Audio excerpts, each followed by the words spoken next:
Bulletin में खुशामदी। सिपा सालार का बड़ा पैगाम। आगाज करेंगे इसी अहम खबर से। Army chief general Qamar Javed Bajwa ने कहा है कि फौज का किरदार गैर सियासी बना दिया है। इस फैसले को एक तबके ने पसंद नहीं किया और जाती तनकीद शुरू कर दी। ये फैसला फौज का वकार मजीद बढ़ाने में मदद देगा। गल्फ न्यूज को इंटरव्यू में आर्मी चीफ ने कहा, पाक फौज अवाम की हिमायत के बगैर कामयाब नहीं हो सकती। खास तौर पर 60% नौजवान तबका हमारी कुव्वत है। नौजवान खुद को तकसीम करने वाले प्रोपेगेंडा से महफूज बनाए। पाक फौज प्रोपेगेंडे और झूठे बयानिए के बावजूद गैर सियासी रहने के फैसले पर साबित कदम रहेगी। Army chief general Qamar Javed Bajwa का खलीजी अखबार को इंटरव्यू। सिपा सालार ने कहा कि हमने फौज का किरदार गैर सियासी बना दिया। इस फैसले को एक तबके ने पसंद नहीं किया। बात जातियात पर तनकीद तक चली गई, लेकिन फौज को गैर सियासी बनाने के फैसले से जमहूरी माहौल मुस्तहकम होगा। फौज के अवाम से ताल्लुकात मजबूत होंगे। सबसे बढ़कर ये कि फैसला आर्मी के वकार में इजाफा करेगा। उन्होंने पाकिस्तानी नौजवानों को पैगाम दिया कि वो खुद को तकसीम करने वाले प्रोपेगेंडे से महफूज बनाएं। अपना कीमती वक्त और तवानाइयां तालीम और महारतों के हुसूल पर सर्व करें। जनरल कमर जावेद बाजवा ने कहा कि पाकिस्तान की कौमी सलामती और तरक्की में आर्मी का किरदार मुस्बत और तामीरी रहा। अफवाज पाकिस्तान ने अंदरूनी खलफशार पर काबू पाने में हमेशा किरदार अदा किया है। बजरिया अस्करी सिफारतकारी आलमी सियासत में भी तवाजुन कायम रखा। खित्ते की सूरत हाल पर बात करते हुए सिपा सालार ने कहा कि जनूबी एशिया का इस्तेहकाम तारीखी तनाज़ात के हल पर मुनहसर है। ईरान से मजबूत वर्किंग रिलेशनशिप कायम है। चीन और मगरिब से भी ताल्लुकात मुतवाज़िन है। जनरल कमर जावेद बाजवा का कहना था कि एक ऐसे वक्त में कि जब दुनिया बड़े बड़े चैलेंजेस से गुजर रही है, अफवाज पाकिस्तान की क़यादत करना बड़े एजाज की बात है। वो पाकिस्तानी फौज को मुत्तहिद और जदीद फोर्स के तौर पर देख रहे हैं। सिपा सालार की सदर और वजीर आजम से अलविदाई मुलाकातें। सदर डॉक्टर आरिफ अलवी ने मुल्की दिफा के लिए जनरल कमर जावेद बाजवा की खिदमात को सराहा। वजीर आजम मियाँ शहबाज शरीफ ने भी आर्मी चीफ की खिदमात की तारीफ की। कहा, आपकी क़यादत में पाक फौज ने कई बहरानों से निमटने के लिए मिसाली किरदार अदा किया। सियासी क़ुव्वतों को मीसाक़े मईशत पर दस्तखत करके इज्तमाई दानिश का मुज़ाहरा करना होगा। उस्मान खान की report. Army chief general Qamar Javed Bajwa के अलविदाई दौरे और मुलाकातें जारी। सिपा सालार सदर मुमलिकत से मिले डॉक्टर आरिफ अलवी ने जनरल कमर जावेद बाजवा की मुल्क और पाक फौज के लिए खिदमत को सराहा। मुस्तकबिल के लिए नेक तमन्नाओं का भी इजहार।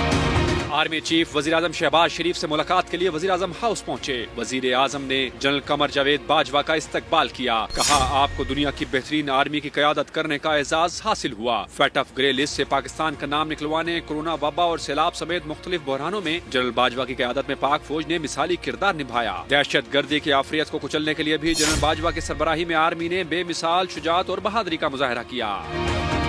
वजीर आजम शहबाज शरीफ ने कहा कि आर्मी चीफ ने तारीख के एक मुश्किल मरहले पर पाक फौज की क़यादत की। पेचीदा इलाकाई सूरत हाल में कायदाना किरदार से सिक्योरिटी चैलेंजेस से निमटने में सिमत का तयन हुआ। पाकिस्तान को माशी तौर पर मजबूत बनाने के लिए तमाम सियासी कुव्वतों को मिसाक़े मईशत पर दस्तखत करके इज्तिमाई दानिश का मुजाहरा करना होगा। वजीर आजम शहबाज शरीफ ने सिपा सालार के एजाज में जोहराना भी दिया।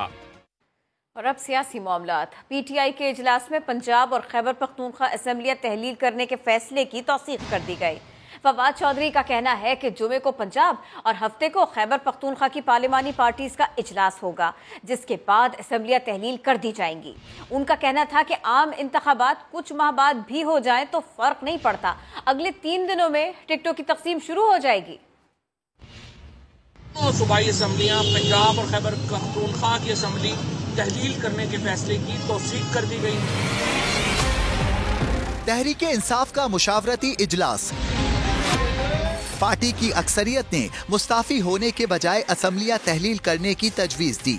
शुरा ने फैसले का इख्तियार इमरान खान को दे दिया। फवाद चौधरी ने बताया कि सिंध और बलूचिस्तान असम्बलियों के अराकीन इस्तीफे जमा कराएंगे। जुमे के दिन पंजाब की पार्लिमानी पार्टी का इजलास बुला लिया गया है और हफ्ते को खैबर पख्तूनख्वा की इजलास जो है वो बुला लिया गया है और इन दोनों इजलासों के बाद ये असम्बलियाँ तहलील कर दी जाएंगी। तो सिंध और बलूचिस्तान से हमारे तमाम अराकीन जो हैं वो अपने इस्तीफे जमा कराएंगे। फवाद चौधरी ने आम इंतखाबात कराने का मुतालबा दोहराया। कहा, हुक्मरान इत्तेहाद इलेक्शन से ज्यादा देर भाग नहीं सकता। अगर आप नो कॉन्फिडेंस भी लेके आएंगे तो 3 दिनों में 186 बंदे आपने पूरे करने हैं, वो आपके पास है नहीं। आप 3 दिन डिले कर सकते हैं, जो शौक है पूरा कर। हम अब भी चाहते यही है कि पूरे मुल्क में कौमी इलेक्शन की तरफ बढ़ा जाए। इलेक्शन अगर कौमी इलेक्शन कुछ महीने बाद भी हो, पीटीआई की सेहत पे फर्क नहीं पड़ता। फवाद चौधरी ने मजीद कहा कि पार्लिमानी बोर्ड तश्कील दिया जा चुका है, अगले 3 दिन में टिकटों की तकसीम भी शुरू हो जाएगी। इमरान खान असम्बलियाँ तोड़ दें तो हम 60 रोज़ में ज़िमनी इलेक्शन करवा देंगे। वज़ीर दाखिला राना सनाउल्लाह ने प्रोग्राम नदीम मलिक लाइव में साफ साफ बता दिया। कहते हैं गवर्नर को ये इख्तियार हासिल है कि वज़ीर आला को इत्मीनान का वोट लेने का कहे। टिकट्स को अगर हम हुकूमत दे के जाएंगे तो फिर कौन से इलेक्शन, ये तो मुल्क तो डिफॉल्ट बंद कर जाएगा। हम इस काबिल हो जाएं कि डॉलर को ले आएँ 200 से नीचे, पेट्रोल को भी ले आएँ पहले वाली जगह पे ऊपर, और इसी तरह से बाकी जो दूसरे मामलात हैं यूटिलिटी बिल्स के। मेरा ख्याल है कि मियाँ शहबाज शरीफ साहब अगले 4 से 6 माह में ये डिलीवर कर सकेंगे इंशाल्लाह। फिर मैं समझता हूँ कि हम जो है वो इलेक्शन को बहुत बेहतर अंदाज से जो है वो कंटेस्ट करने की पोजीशन में होंगे। पंजाब असम्बली का इलेक्शन करवाएंगे, KPK असम्बली का करवाएंगे। इत्मीनान के वोट के लिए गवर्नर साहब बोलेंगे या असम्बली के अंदर से रेजोल्यूशन पास करें, क्या करें? दोनों चीजें हो सकती हैं, लेकिन मेरा ख्याल है कि गवर्नर साहब को ये इख्तियार है। अब इलेक्शन कमीशन ने भी कह दिया है सूबाई असेंबली तहलील हुई तो कौमी नहीं बल्कि मुतालिका सूबाई असेंबली में ही दोबारा इलेक्शन होगा। तर्जुमान के मुताबिक जितने भी अरकान मुस्ताफी होंगे उन हलकों में 60 रोज में ज़िमनी इंतखाबात करा दिए जाएंगे। शहजाद अली रिपोर्ट करेंगे। अब इस निजाम का हिस्सा नहीं रहना। हमने फैसला किया है कि हम सारी असेंबलियों से निकलने लगे हैं। पंजाब और खैबर पख्तूनख्वा की सूबाई असम्बलियाँ तहलील हों या फिर तमाम MPAs मुस्ताफी हो जाएं, दोनों सूरतों में PTI की ख्वाहिशात की हांडी में आम इंतखाबात की दाल गलने का कोई चांस नहीं। इलेक्शन कमीशन ने भी वाजे कर दिया।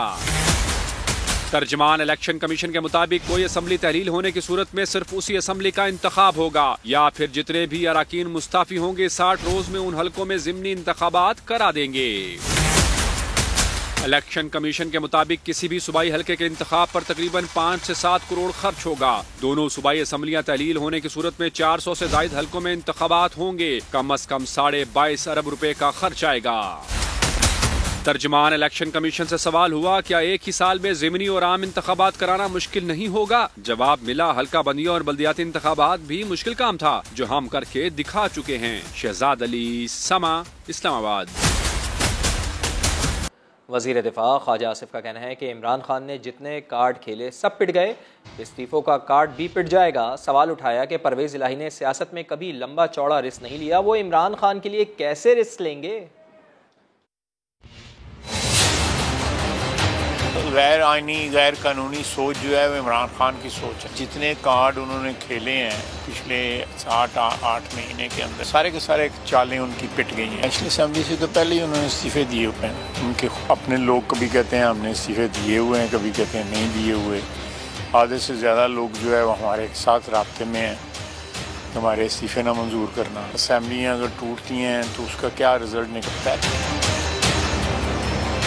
अगर इस तरह हो जाए तो नया इलेक्शन हो जाएगा, ऐसी क्या बात है। परवेज़ इलाही साहब ने ज़िंदगी में सियासत में कोई लंबा चौड़ा कभी रिस्क नहीं लिया। हमेशा जो है बाकी साइड जो होती है उसकी तरफ ही होते हैं। हो सकता है खान साहब का रिस्क ले लें।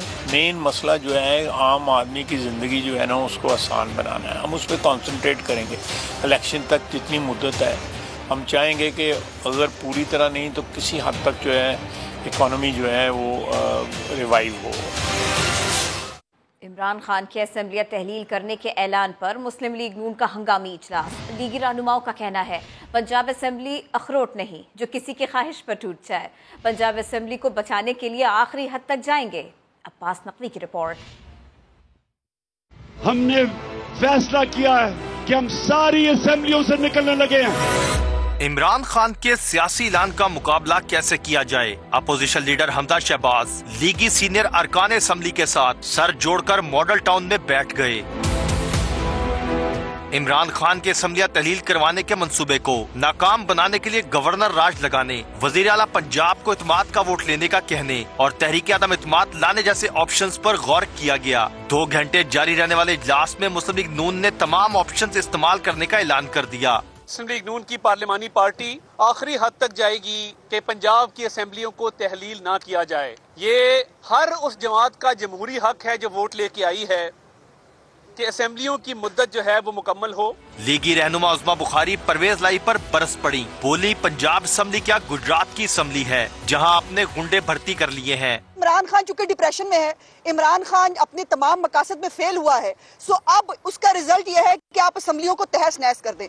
हमजा शहबाज ने पंजाब असम्बली बचाने के लिए मुशावरत के लिए अपनी इत्तेहादी जमात पीपल्स पार्टी और आजाद अरकान से मुलाकात का फैसला कर लिया। कैमरामैन जवाद याया के साथ अब्बास नकवी, समा, लाहौर। साबिक सदर आसिफ अली जरदारी से convener MQM Pakistan doctor Khalid मकबूल सिद्दीकी ने की है मुलाकात। कराची की सियासी सूरत हाल और आइंदा बल्दियाती इंतखाबात और हल्का बंदियों के हवाले से तबादला ख्याल किया गया। जरदारी हाउस इस्लामाबाद में होने वाली मुलाकात में साबिक सदर ने MQM वफ़द से कहा कि कौमी हुकूमत में हम सब के साथ लेकर चल रहे हैं और यही हमारी कामयाबी है। डॉक्टर खालिद मकबूल सिद्दीकी का कहना था कि MQM हुकूमत में अपना मुस्बत किरदार अदा करती रहेगी। मुत्तहिदा रहनुमाओं के मुताबिक मुलाकात में कराची की सियासी सूरत हाल समेत सिंध के बल्दियाती इंतखाबात और हल्का बंदियों के मामले पर भी बातचीत हुई। अजब माजरा हो गया। शेख रशीद ने सोशल मीडिया पर लॉस एंजलिस को रावलपिंडी बना डाला। 26 नवंबर के जलसे को कामयाब दिखाने के लिए 3 साल पुरानी वीडियो PTI तराने के साथ ट्वीट कर दी। सारिफीन ने पिंडी बॉय को आड़े हाथों लिया। उस्मान खान की रिपोर्ट। अब जाग उठा है देश मेरा, अब यलगारों की गैर नहीं। 26 नवंबर के रावलपिंडी जलसे की PTI तराने के साथ जाली मंजरकशी कर रहे हैं शेख रशीद अहमद। अब जाग उठा है देश मेरा, अब यलगारों की गैर नहीं। अपने आप को पिंडी बॉय कहलाने वाले इस वीडियो में अपने जिस देश के जागने की बात कर रहे हैं, अमेरिकी रियासत कैलिफोर्निया के शहर का नाम है लॉस एंजलस और मनाजिर हैं 28 नवंबर 2019 के, जब 29 नवंबर से क्रिसमस तैयारियों के लिए ब्लैक फ्राइडे से शॉपिंग शुरू होना थी। लेकिन शेख रशीद साहब इन मनाजिर को इमरान खान की आवाज पर रावलपिंडी के जागने की कहानी साबित करने पर तुले हैं। गोया जबान के धनी बुद्धि मशकूक। हकायक जानने वालों ने सोशल मीडिया पर आईना ही नहीं दिखाया, बल्कि शेख रशीद को उन अलकाबात से नवाजा के खुदा की पनाह। उस्मान खान, समा, इस्लामाबाद। रूस से सस्ता तेल और गैस खरीदने का मिशन पाकिस्तानी वफ्द मुज़ाकरात के लिए मॉस्को पहुंच गया है। रूसी हुकाम से मुज़ाकरात के लिए पाकिस्तानी वफ्द की सरबराही वज़ीर मुमलिकत बराए पेट्रोलियम मुसद्दिक मलिक कर रहे हैं। दोनों ममालिक पहली बार गैस मुआहदे पर मुज़ाकरात करेंगे। पाकिस्तान रूस से भारत को दी जाने वाली कीमत पर माहाना 3 से 5 LNG कार्गो हासिल करने की कोशिश करेगा। IMF कर्ज प्रोग्राम के तहत $1 अरब की अगली किस्त के लिए नवे इक्तिसादी जायजे का शेड्यूल ताहाल तय नहीं हो सका। पाकिस्तान में IMF की नुमाइंदा ने समा को बताया कि मुज़ाकरात के लिए रिकवरी प्लान की बरवक्त तकमील ज़रूरी है। उनका कहना था कि सैलाब के बाद इंसानी हमदर्दी और बहाली की ज़रूरतों को पूरा करना तरजीह है।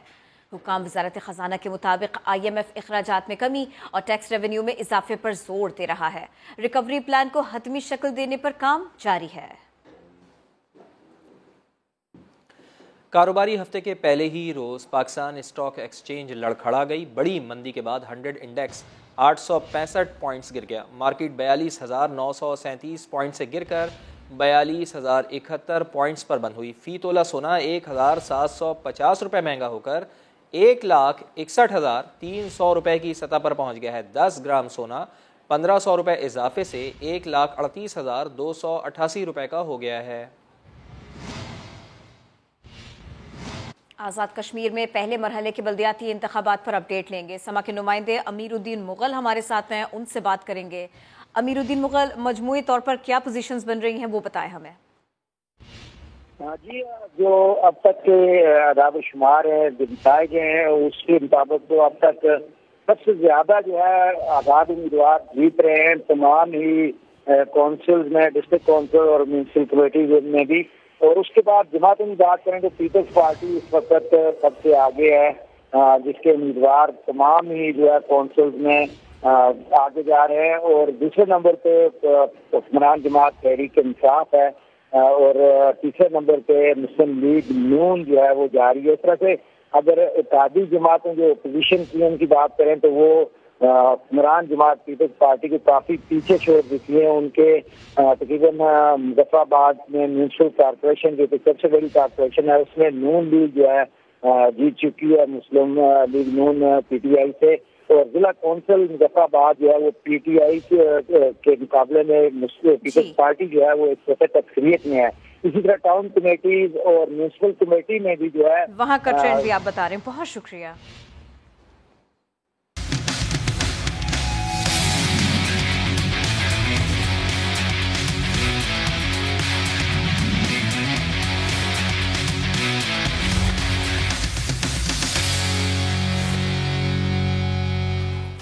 फीफा वर्ल्ड कप में दिलचस्प मुकाबले, कैमरून और सर्बिया का मैच 3-3 गोल से बराबर रहा। इसके अलावा गाना ने जनूबी कोरिया को 3-2 से शिकस्त दे दी।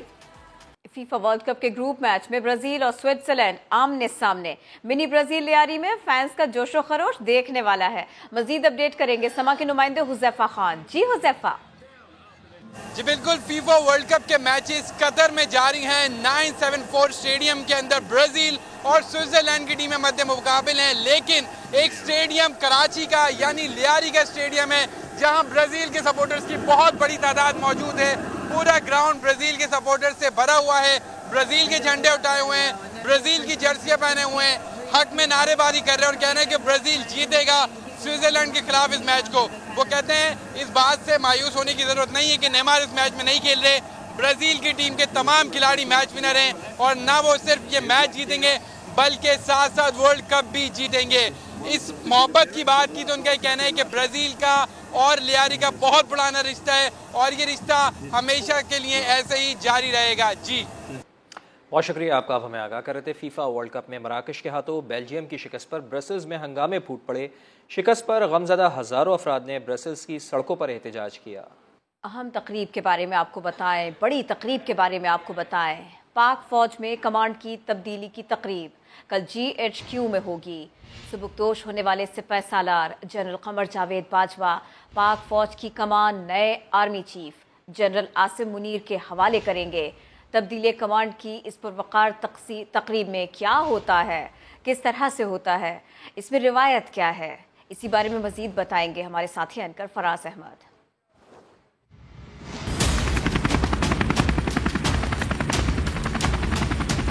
जी तो जनाब, ये है वो जगह जहां पाक फौज के सालार आला की कमान तब्दीली की पुरवकार तकरीब सजेगी। सुबकदोश होने वाले army chief general Qamar Javed Bajwa command नए army chief general Asim Munir को सौंपेंगे। इस पंडाल में सबसे पहले मिलिट्री बैंड दाखिल होता है। नारे तकबीर की सदा बुलंद करता यहां एजाजी गार्ड्स का दस्ता मिलिट्री बैंड के बाद पंडाल में पहुंचता है। जैसे ही अलमबरदार दस्ता सलामी के चबूतरे तक पहुंचता है तो कौमी तराना पेश किया जाता है।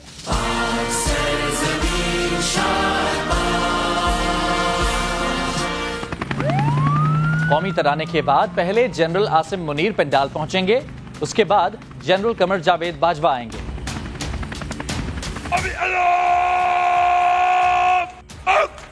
और जनाब, ये है वो सलामी का चबूतरा जहां दोनों जनरल्स इकट्ठे पहुंचेंगे और फिर पाक फौज के 111 ब्रिगेड की गार्ड बटालियन उन्हें सलामी पेश करेगी। सुबकदोश होने वाले आर्मी चीफ यादगार शौहदा पर सलामी देकर फूल चढ़ाएंगे।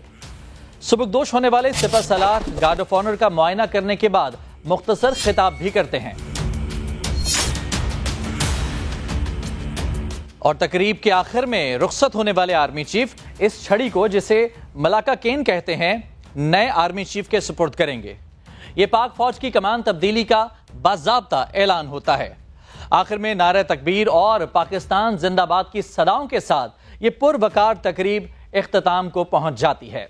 पाकिस्तान जिंदाबाद। 17 साल बाद पाकिस्तानी सरजमीन पर इंग्लैंड पाकिस्तान से टकराएगी। पिंडी टेस्ट से पहले दोनों टीमों ने भरपूर प्रैक्टिस की। शहजाद अली की रिपोर्ट। रावलपिंडी टेस्ट मैच में टाकरे की तैयारी का मिशन। स्टेडियम में पाक इंग्लिश क्रिकेट टीमों की फिटनेस प्रैक्टिस और बैटिंग, बॉलिंग, फील्डिंग के शोबों में 3 घंटे तवील ट्रेनिंग सेशन, स्टंप, हिटिंग और डाइविंग की खुसूसी मशकें की गई। तरबियती मश्क के इख्तिताम पर मेहमान टीम के हेड कोच ब्रेंडन मैकलम का दौरा पाकिस्तान पर इजहार मुसरत। मेजबानों की मेहमान नवाजी को सराहा। कहा पाकिस्तानी शायकीन क्रिकेट के लिए बहुत जज्बाती हैं। मैदान में कांटे के मुकाबले की तवक्को के इजहार के साथ साथ नफ्सियाती बर्तरी का हरबा भी आजमा डाला।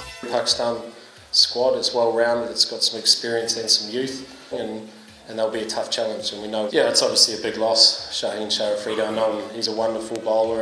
मैच से कबल ही इंग्लिश टीम को भी फास्ट बॉलर मार्क वुड के अनफिट होने का धचका लग चुका है। T20 वर्ल्ड कप की दोनों फाइनलिस्ट टीमें पहले टेस्ट मैच में 1 दिसंबर को रावलपिंडी में मद्दे मुकाबिल होंगी। कैमरामैन अवैस काजी के साथ शहजाद अली, समान, Rawalpindi. T20 world cup final में पाकिस्तान को शिकस्त देने वाली इंग्लैंड की टीम अब टेस्ट क्रिकेट में शाहीनों से पंजा आजमाई करेगी। दोनों टीमों के दरमियान अब तक 86 टेस्ट मैचेस खेले जा चुके हैं। 21 पाकिस्तान ने जीते, 26 में पाकिस्तान को शिकस्त हुई, 39 मैचेस ड्रॉ हुए। दोनों टीमें आखिरी बार इंग्लैंड में 2020 में टकराईं तो सीरीज 1-0 से मेजबान टीम ने जीती। इंग्लिश टीम ने आखिरी बार 2005 में पाकिस्तान का दौरा किया था। इंजमामुल हक की क़यादत में पाकिस्तान ने टेस्ट सीरीज 2-0 से अपने नाम की। पाकिस्तान के साबिक कप्तान इंजमामुल हक ने इंग्लैंड के खिलाफ 54 की औसत से सबसे ज्यादा 1584 रन बनाए। इंग्लैंड के साबिक कप्तान एलिस्टर कुक ने 20 टेस्ट मैचेस के अंदर 49 की एवरेज से 1719 रन बनाए हैं। लेग स्पिनर अब्दुल कादिर पाकिस्तान के इंग्लैंड के खिलाफ सबसे कामयाब गेंदबाज हैं। 16 टेस्ट मैचेस में 82 शिकार किए। इंग्लैंड के बेहतरीन बॉलर जेम्स एंडरसन हैं जो कि पाकिस्तान के खिलाफ 74 विकेटें ले चुके हैं और उनकी बॉलिंग औसत 19.31 रही। इंग्लिश क्रिकेट टीम के कप्तान बेन स्टोक्स पाकिस्तान के सैलाब मुतासरीन की मदद के लिए मैदान में आ गए। टेस्ट सीरीज की मैच फीस सैलाब मुतासरीन को अतिया कर दी। बेन स्टोक्स ने ट्वीट किया कि यही सही वक्त है कि क्रिकेट से बढ़कर कुछ किया जाए। मैं अपनी सीरीज की मैच फीस सैलाब मुतासरीन के नाम करता हूं। वजीर आजम शहबाज शरीफ ने सैलाब सदगान के लिए अपनी फीस अतिया करने पर इंग्लैंड के कप्तान बेन स्टोक्स के जज्बे को सराहा।